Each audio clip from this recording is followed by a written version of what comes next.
Parlons de Sabbath Matter, vu au carreau du temple, il y a à peine 2 heures. À la base, j'avais prévu de faire ça demain matin, mais le spectacle m'a pas mal marqué et je voulais en parler tout de suite. Donc, c'est mis en scène par Jaina Leite, une artiste brésilienne. Et pour tout vous dire, j'avais peu d'informations sur le spectacle avant d'y aller. Je savais uniquement qu'il parlait de pornographie, de religion, et qu'il était interdit aux moins de 18 ans. 2 choses avant d'aller plus loin dans cette vidéo. On va parler de violence, d'agression, de trauma. Donc si c'est quelque chose sur lequel vous êtes sensible, je vous déconseille d'aller plus loin. Deuxième chose, je pense que je vais rentrer beaucoup dans le détail de la pièce et je vous encouragerai à voir plutôt cette vidéo après avoir vu le spectacle. Je vous conseille vraiment d'y aller. C'est un spectacle pas facile, éprouvant, mais c'est très saisissant, bouleversant. On peut pas sortir de la pièce en étant complètement indemne par rapport à ce qu'on a vu. Est-ce qu'on pourrait même appeler ça un spectacle ? Il n'y a pas d'histoire. Et il n'y a pas de personnage, c'est une immersion dans l'intimité profonde de quelqu'un. Et là, c'est l'intimité de l'artiste, de la metteuse en scène, qui nous fait en quelque sorte revivre des expériences qu'elle a traversées personnellement, et d'autant plus sous le regard de sa mère. Et quand je parle de la mère, il y a plusieurs choses qui en découlent. Premièrement, c'est pas un personnage, c'est sa vraie mère. Deuxièmement, Sabbath Matter, ça signifie la mère se tenait là, qui est, si j'ai bien saisi, une référence directe à la Vierge Marie. Et enfin, l'une des façons dont le spectacle était présenté, c'était avec une phrase « Accepteriez-vous de coucher avec moi dans un film pornographique dirigé par ma mère ?» J'avais lu ça avant d'aller voir le spectacle. Et de façon assez innocente, je pensais qu'on allait être dans une certaine forme de distance. Mais pas du tout. Pour tout vous dire, le spectacle commence même par ce qu'on pourrait penser comme une certaine mise en garde. La metteuse en scène va raconter un petit peu sa démarche, en adresse directe au public. Et elle commence par raconter sa démarche en faisant référence à un autre spectacle. Un spectacle qu'elle aurait fait avant, qui s'appelle Conversation avec son père, si je ne dis pas de bêtises. Qui est très bien introduit avec une figure d'homme noir avec un masque blanc, qui danse et qui représente son père. Et en fait, très vite, tu te rends compte, c'est ce que j'ai compris en tout cas, qu'il y a eu une relation incestueuse entre elle et son père. Et là, il faut bien saisir qu'à ce moment-là, l'artiste vient de faire un striptease, sexe dénudé, devant une figure masquée qui est son père, et qu'elle passera la suite du spectacle en étant très souvent dévêtue à l'entrejambe. Mais avec quand même, en tout cas au départ, pas mal de fantaisie.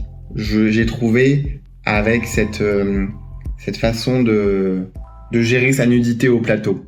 Une autre chose qu'on comprend assez vite, c'est qu'on assiste un petit peu, sans forcément que ce soit exactement ça, mais à une sorte de thérapie, ou en tout cas un aboutissement d'une réflexion personnelle, d'une recherche, qui est née justement suite à ces traumatismes. En tout cas, c'est ce que je pense. Je vais pas rentrer dans le sujet de comment est-ce qu'on gère les traumas, c'est pas du tout ma place. Et sur un spectacle comme celui-ci, si intime et si proche de l'auteur, j'ai envie d'être assez prudent dans ce que je peux dire. Mais on sent quand même, par cette nudité, je pense en tout cas, une certaine volonté de se réapproprier son corps, de se l'affirmer et de le montrer aux autres. Et ça va assez loin. Déjà, ça commence par la nudité, ça commence aussi par la famille, mais à un moment donné, on assiste à une vidéo de son accouchement, en très gros plan, avec le bébé qui sort et qui rentre et qui ressort et qui rentre avec un effet de montage. C'est quand même particulier, c'est long et c'est purement réel. C'est son accouchement, avec son mari, les docteurs, les médecins. Juste après, il y a eu un moment, moi, qui m'a pris réellement en tripes. Elle parle de son fils, qui a 3 ans. Elle ne le surveille pas. et il est debout sur un muret de pierre et en dessous, 25 mètres plus bas, il y a un fleuve et elle le voit pas. Et là, j'étais en train de me dire, mais en fait, elle va nous dire que le fils qu'on vient de voir naître, il est mort en fait, à 3 ans. Non mais vraiment, c'est pas un spectacle évident. Surtout que, bon, il y a cette histoire avec le père, et puis tu te rends compte aussi, après, elle te raconte une autre histoire, avec un autre homme qui l'a menacé avec une machette sur le cou, et qui l'a agressé sexuellement. Mais on peut pas, et ce serait un tort, je pense, de résumer entièrement le spectacle là-dessus, parce qu'il y a bien plus. Mais ces histoires qu'elle choisit de nous raconter dans la plus parfaite transparence, c'est, je pense, une façon de se les réapproprier et aussi de les laisser se transformer dans la bouche d'autrui. En l'occurrence, par exemple, ce que je suis en train de faire, une histoire qui ne m'appartient pas, mais par le biais du spectacle, je me mets à la raconter, à la transmettre, à la modifier. Bref, ça amène quand même à une petite forme de malaise en tant que spectateur, surtout que il y a quelque chose qui est assez récurrent quand on est spectateur dans une salle de théâtre, c'est qu'on est anonyme. On n'existe pas, on est caché dans la foule, on est plongé dans le noir. Bon, là, quand même, la salle était souvent allumée, mais surtout, elle a fait énormément d'adresses au public. Elle commentait, elle racontait dès qu'il y avait un événement fort, elle venait au plateau, elle venait checker un peu la température de la salle, ce qui venait de se passer. Elle a fait monter des personnes au plateau, une personne qui est montée pour la gifler. Alors d'abord, juste comme ça, vous savez, où tu tapes et ça fait semblant, mais également pour de vrai sur la joue. Bon, figurez-vous que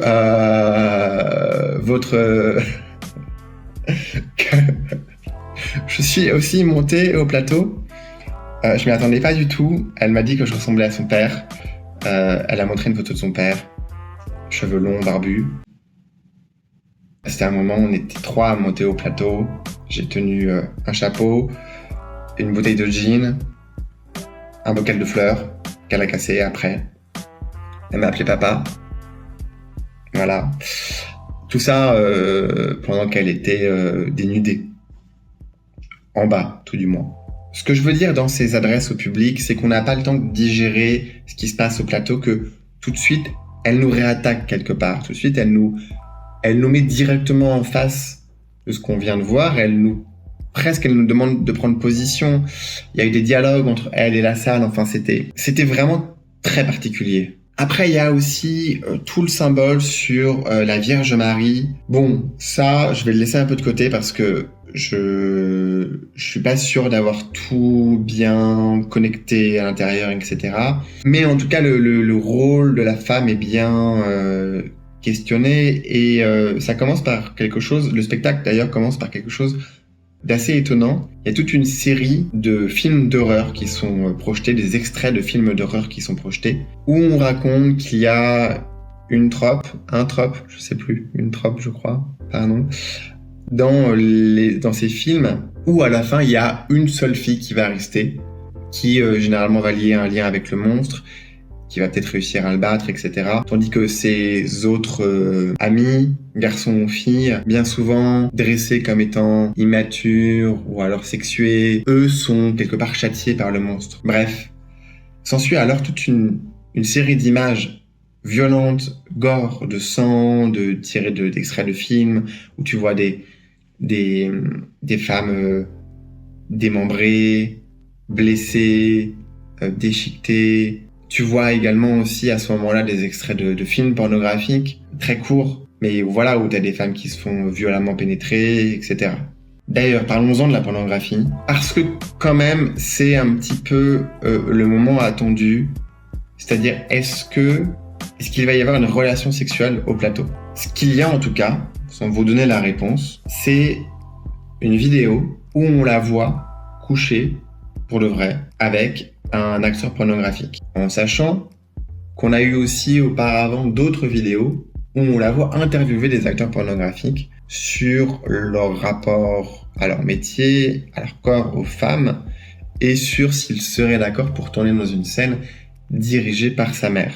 Et c'est le cas. Et c'est qu'après, on voit le making-of de cette scène, et c'est en effet dirigé par sa mère. Après, c'est pas forcément non plus une vidéo pornographique, c'est pas tourné, c'est pas cadré, c'est pas réalisé pour procurer du plaisir.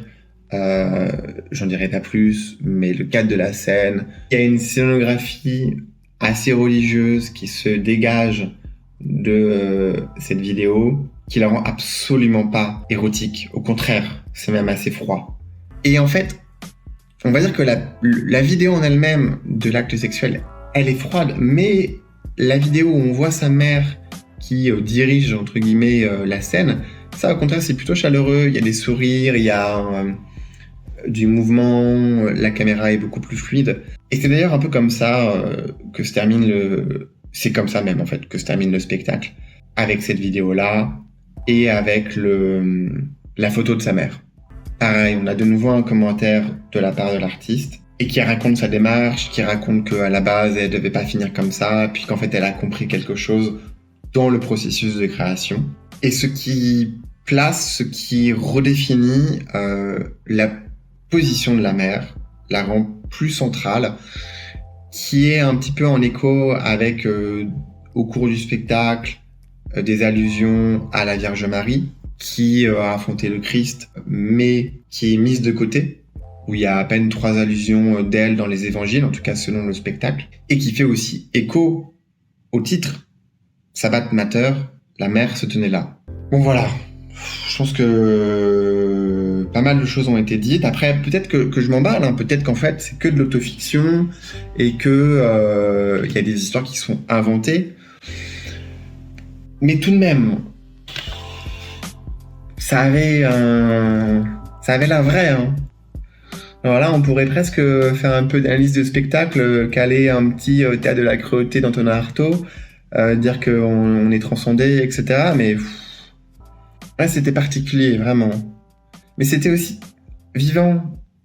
Par exemple, à un moment donné, puis après je m'arrête, mais à un moment donné, elle est brésilienne, donc elle parle portugais, donc il y a des sous-titres. Et puis, je sais pas ce qui s'est passé, peut-être une erreur, ou peut-être c'était volontaire, mais il y a eu un moment beaucoup de fumée au plateau, ce qui fait qu'on ne voyait plus l'écran, on ne voyait plus les sous-titres. Elle s'en est aperçue, donc elle s'est mise à parler en français. Et alors, c'était très bizarre, parce que en fait, ça avait l'air, c'était comme si c'était une erreur, c'était pas du tout préparé, comme si elle était en impro sur son texte. Elle regardait si les phrases apparaissaient derrière la fumée, etc. Et puis elle continuait à parler en français, mais avec beaucoup de légèreté, beaucoup d'amusement. C'est un spectacle qui me questionne, vraiment. Je vous conseille d'aller le voir. Je le redis, mais vraiment, allez-y. C'est difficile. C'est peut-être un peu trop, mais il faut se faire son propre avis. Il faut savoir. Je sais pas ce qu'il faut savoir. Je pourrais même pas dire que j'ai tout aimé, mais en tout cas, j'ai été touché à un endroit où je pensais pas l'être. Bon, tout a été dit. Il est 23h16. Je pense que je vais aller me coucher. Et abonnez-vous. Merci d'avoir regardé cette vidéo. Elle était pas facile à tourner. Et puis on se dit à très bientôt. À plus.